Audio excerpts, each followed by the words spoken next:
अस्सलाम वालेकुम नाजरीन, सलाहुद्दीन अय्यूबी की अगली नई एपिसोड में खुश आमदीद। नाजरीन, इस एपिसोड के आगाज में हम देखते हैं वजीर सलाहुद्दीन और ताजर राकीफ एक दूसरे के आमने सामने होते हैं। वजीर सलाहुद्दीन के देखने पर बोरो भी नीचे आ जाता है। उसके करीब पहुंचने पर वजीर सलाहुद्दीन कहते हैं, तुम मेरी दुआओं का सिला हो बोरो। तो जवाबन बोरो कहता है, जो दुआओं को बेसिला नहीं छोड़ती उस जात का शुक्र है। हम आखिरकार दोबारा मिल गए भाई। चलें पहले इन काफरों को कुचलते हैं। हम इन तमाम सालों का बदला लेंगे जो हमने एक दूसरे से अलग गुजारे हैं, इंशाल्लाह। ये सुनकर राकीफ कहता है, अल्लाह गारत करे, हम मिस्र को तकरीबन बचाने ही वाले थे। और फिर लाडगाय से पूछता है, लाडगाय क्या तुम इस आदमी को जानते हो? तो जवाबन लाडगाय कहता है, मैंने इसे पहली बार देखा है, लेकिन वाज़े तौर पर लग रहा है कि ये कोई खसूसी दस्ते से है। उसकी बात सुनकर राकीफ कहता है, इनको तबाह करने के सिवा हमारे पास कोई चारा नहीं है, वरना मेरी तमाम कोशिशें रायगा जाएंगी। तो जवाबन लाडगाय कहता है, हमारी कोशिशें ताजर राकीफ, हमने एक साथ ही इस सफर का आगाज किया था, लेकिन ये इमदादी दस्ता इस मंसूबे में शामिल नहीं था। तो राकीफ कहता है, हम अब पीछे नहीं हट सकते। इसके साथ ही वो दोनों घोड़ों से नीचे उतर जाते हैं और फिर लाडगाय अपनी तलवार बेनयाम करते हुए और लहराते हुए अपने सिपाहियों को जोश दिलाते हुए कहता है, आज इंतकाम का दिन है। ये सुनकर सिपाही भी यही अल्फाज दोहराते हैं। और फिर वजीर सलाहुद्दीन बोरो से कहते हैं, मिस्र और कुदस हमेशा के लिए, मुश्किल वक्त में भाई की आंख का तारा बनने वाले के लिए। तो जवाबन बोरो कहता है, चलें भाई, मुझे इन्हें संभालने दें। इजाजत मिलने पर वो खलील और सिपाहियों के साथ आगे बढ़ता है और फिर लाडगाय के हमला कहते साथ ही दोनों अतराफ के लोग एक दूसरे पर हल्ला बोल देते हैं और देखते ही देखते वहां पर खूनरेज जंग शुरू हो जाती है। वजीर सलाहुद्दीन और राकीफ पीछे ही खड़े होकर ये सारा मंजर देख रहे होते हैं।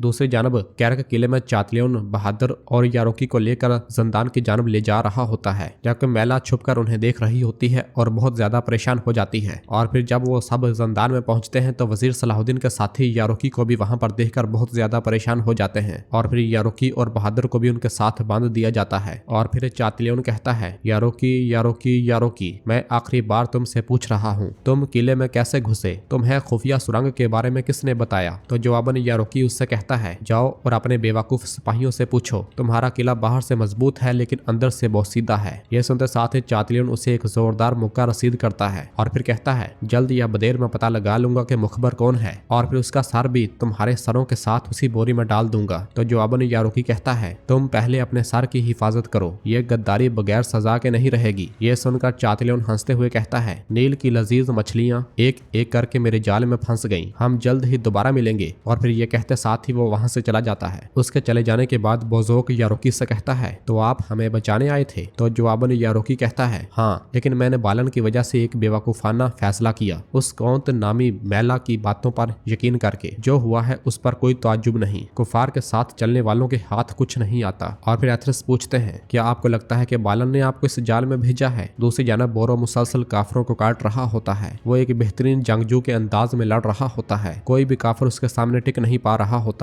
लाडगाय और ताजर राकीफ भी वजीर सलाहुद्दीन के सिपाहियों को शहीद कर रहे होते हैं, जबकि खलील भी बोरो का भरपूर साथ दे रहा होता है और एक साथ कई काफरों को हलाक कर देता है। बोरो के साथ मौजूद उसके दो जंगजू भी बेहतरीन अंदाज में लड़ रहे होते हैं और नुमाया नजर आ रहे होते हैं। एक बाजंतीनी झुंड को मैदान जंग में घेर लिया जाता है। बोरो खंजर और तलवार लिए बहुत ही जल्द सबको काट डालता है। वजीर सलाहुद्दीन भी मुस्कुराते हुए ये सारा मंजर देख रहे होते हैं। काफरों को काटते हुए बोरो आगे बढ़ता ही चला जाता है, जबकि दूसरी जानब लाडगाय की मज़ाहमत भी जारी होती है।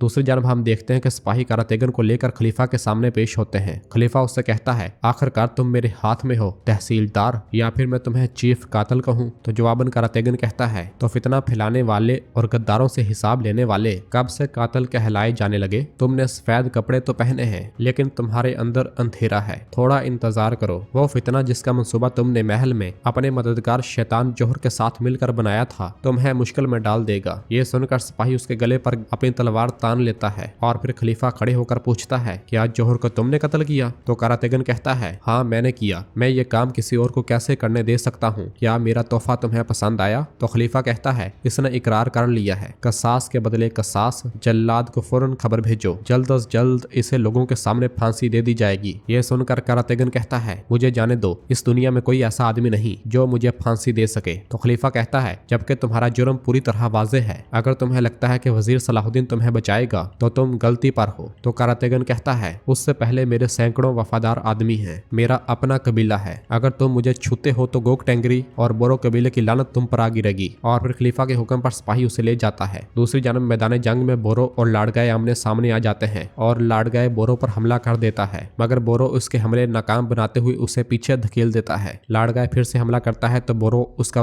बाजू जख्मी कर देता है। इसी लम्हे बाज़ंतीनी सिपाही घायल हो जाते हैं और फिर लाडगाय जब इधर उधर देखता है तो उसके सिपाही मुसलसल मर रहे होते हैं। ये मंजर देखकर लाडगाय कहता है, हम पीछे हट रहे हैं। तो राकीफ चिल्लाते हुए कहता है, हम पीछे नहीं हट सकते। तो लाडगाय कहता है, हमारे पास सिर्फ चंद सिपाही रह गए हैं। मगर राकीफ कहता है, इससे कोई फर्क नहीं पड़ता। ये कहते साथ ही राकीफ जैसे ही आगे बढ़ता है तो लाडगाय अपने सिपाहियों को पीछे हटने का हुक्म दे देता है और खुद भी पीछे हट जाता है। मगर राकीफ बहुत ही जल्द पकड़ लिया जाता है और फिर बोरो उसे वजीर सलाहुद्दीन के सामने ले आता है और फिर वजीर सलाहुद्दीन राकीफ से कहते हैं, घुटनों के बाल बैठो। उसके ना बैठने पर सिपाही जबरदस्ती उससे घुटनों के बाल ले आते हैं और फिर वजीर सलाहुद्दीन कहते हैं, ताजर राकीफ, ये तुम्हारा अंजाम है। देखो तुम्हारे इत्तेहादी तुम्हें छोड़कर भाग गए। मैदान जंग एक बाजार की तरह नहीं है, क्या तुम समझे? और फिर बोरो कहता है, भाई आप ठीक कहते हैं, जो मैदान जंग में हारेगा वो किसी रहम के लायक नहीं। और फिर वजीर सलाहुद्दीन कहते हैं, खलील इसे बांध दो, मैं इसे काहिरा लेकर जाऊंगा। और फिर राकीफ पूछता है, मुझे अभी मार क्यों नहीं देते? तो वजीर सलाहुद्दीन कहते हैं, मलक मियदोद की मौत पूरे आलम के लिए इबरत होनी चाहिए। तो राकीफ कहता है, इतने पुरएतमाद न बनो, कोई नहीं जानता कि इबरत का निशान कौन बनेगा। इसके साथ ही सिपाही उसे बांधकर आगे बढ़ जाते हैं। दूसरी जानब कैरक किले में यारुकी सलाहुद्दीन अय्यूबी के साथियों को कहता है, जैसा कि मैंने तुम्हें बताया था, तुम पर बहुतान लगाना बगावत का पहला कदम था। उन्होंने तुम्हें यहाँ पर कैद करके वजीर को अकेला कर दिया और खुल्लम खुल्ला ऐलान जंग कर दिया। और फिर एथरस कहते हैं, जैसा कि हमारे वजीर शहर नहीं छोड़ सकते थे तो इसलिए उन्होंने आपको यहाँ पर हमें बचाने के लिए भेजा अमीरी यारोकी, क्या ऐसा नहीं है? तो जवाबन यारोकी कहता है, और जब मैंने गलत रस्सी को थामा तो मेरे साथ जो हुआ उसे दोहराने पर मजबूर मत करें। और फिर उर्फा पूछता है, क्या बाहर कोई नहीं बचा जो काहिरा में इतला दे सके कि हम कैरक में हैं? तो यारोकी कहता है, फौजी सुरंग के बाहर हैं, वो खबर दे देंगे। अगर वजीर सलाहुद्दीन को मुसीबतों से छुटकारा मिल गया तो यकीनन वो हमें बचा लेंगे। दूसरी जानब बालन मार्कोस के साथ खड़ा कैरक की जानब देख रहा होता है और परेशान होते हुए कहता है, अभी तक किले से कोई खबर नहीं आई मार्कोस, अगर यारोकी को चातलियों ने पकड़ लिया हुआ? तो मार्कोस कहता है, हालात ऐसे ही लग रहे हैं, अगर अंदर कोई लड़ाई होती तो किले की दीवारों पर हरकत जरूर होती। और फिर बालन कहता है, मेरी सबसे बड़ी तशवीश कौन तमेला है, अगर यारोकी ने उसका नाम बता दिया तो उसकी जान खतरे में पड़ जाएगी। हम कुछ देर मजीद इंतजार करेंगे। दूसरी जानब मैदान जंग में वजीर सलाहुद्दीन बोरो से गले मिलते हैं और कहते हैं, तुम सही वक्त पर आए हो बोरो। तो बोरो कहता है, भाई को भाई की मुश्किल वक्त में मदद करनी चाहिए, मेरा रब मुझे मजलूमों के लिए ढाल बनाए। और फिर वजीर सलाहुद्दीन पूछते हैं, हमें तुमने कैसे ढूंढा? तो बोरो कहता है, सलीबियों के निशानात के जरिए से। दर हकीकत जब मैंने अपने चचा शेरकू की शहादत की खबर सुनी तो मैं काहिरा जाना चाहता था कि आपका कोई खूनी आपके साथ खड़ा हो। मैं आपको वजारत की मुबारकबाद देने और अगर आपका हुक्म होता तो अपने सिपाहियों के साथ आपके मकसद में शामिल होना चाहता था। मैं अपने सफर के दौरान कई कारवां सराय में रहा और बहुत से लोगों से बातचीत की। मैंने हर उस चीज के बारे में सुना जो सलीबियों के ये लोग करते आ रहे हैं और इस तरह मैं इनका ताकुब करते करते यहाँ तक पहुंचा। तो वजीर सलाहुद्दीन कहते हैं, सलामत रहो बोरो,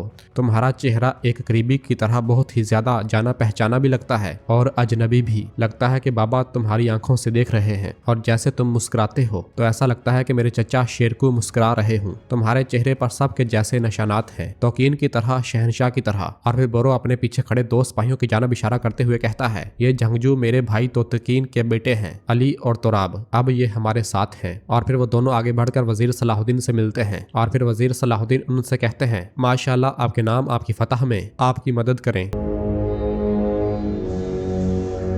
तो नाजरीन इसके साथ ही एपिसोड भी खत्म करते हैं। मिलते हैं बहुत जल्द अगली एपिसोड के साथ। वीडियो को लाइक कर दे और जिन दोस्तों ने अभी तक चैनल सब्सक्राइब नहीं किया वो जल्दी से चैनल सब्सक्राइब कर दे और बेल आइकन यानी घंटी वाले निशान को भी प्रेस कर दे ताकि आने वाले एपिसोड्स आपको आसानी मिल सकें। दुआओं में याद रखें। अल्लाह हाफिज।